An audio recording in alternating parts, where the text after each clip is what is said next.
We've had Chris Isaak on plenty of times before, but never in the studio. So as we're big on recycling here, let's piece together some of his interviews to tell the story of our favourite crooner. Chris Isaak has a very open love affair with Australia. He's here all the time. For over 25 years, Chris Isaak loves Singing, acting and... Chris's latest album sees him covering serious baby conception. That was clever and informative. So after 3.5 years, he's finally greeting us in person. I wonder if he'll like me. Yep, I reckon. Dick.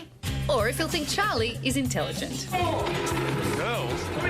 Or if he'll find Husey funny. Well, good point. Oh well, 1 out of 3 ain't bad. Please welcome Chris Isaak!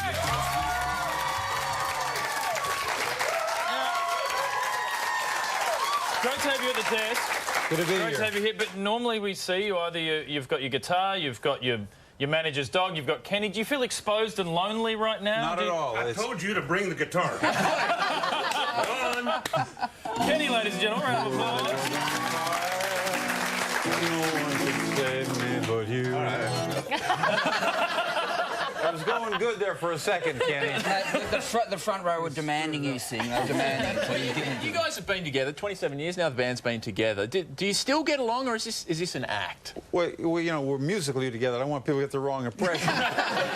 Kenny's a married fellow, okay?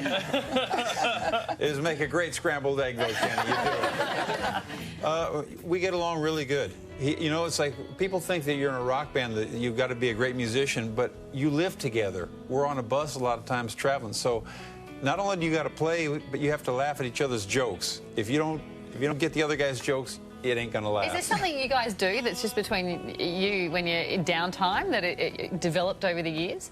I think we have a good method. We're on stage all the time. We did like 100 shows last year, and then when we're not playing, what we do is we avoid each other.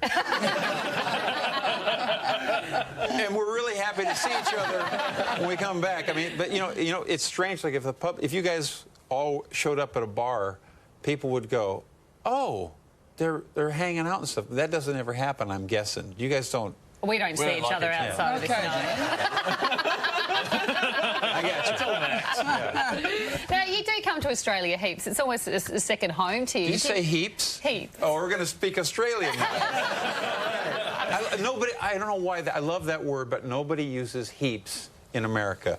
If you go to America and you use the word heaps, they're going to go, what? You do come out here heaps. Do you have a second home, like, you know, apartment here, or do you have to lug everything over every time you come out? I just bring a few things with me. You know, I just have a ball every time I'm here. The weather's great, the food's great, and I'm getting pretty close to speaking the language. Okay. So and the people love you, and and both ways. You know, I love the people here. Well, it's like no matter how many ways, there's a lot of love.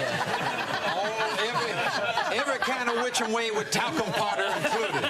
Speaking of love, we saw the proposal on AutoCue before of the news anchor that got proposed to. Yeah. You would surely have lots of proposals during your concerts because, you know, it's your music's so full of love and romance. You know, they're usually not proposals of marriage or love, though. They're much shorter term. That must be very disappointing, isn't it? Yeah, very disappointing. Yeah, on Can of Worms last night, you were talking about a short-term proposal from twins, I believe, called Trouble 1 and Trouble 2. You know, they were the nicest, and I don't want to get anybody in trouble, they're just the nicest sisters you ever wanted to meet. Yeah. They were. And you couldn't choose between them, could you? Stop tittering. Stop your tittering. I'm talking about people here. You're taking it to a dark sexual place, I think, and that's not the way it was. You did use the word tittering when you were talking about the two women. Well, thank you, Chris. I have twin 4-year-old girls that are daughters, and I hope they're not watching right now. Thank you for keeping it in a nice, clean place. There's a lot of people that look at twins, and there's a sexual thing to it. People have this fantasy, and I go, you know, you can meet people and be friends without having taken to that place. Am I right, Doctor? Yeah, very right, very right. You think you bought it? Chris's Beyond the Sun tour kicks off tomorrow night in Sydney. He continues around the country. All the details are on our website. Would you please thank Chris Isaak?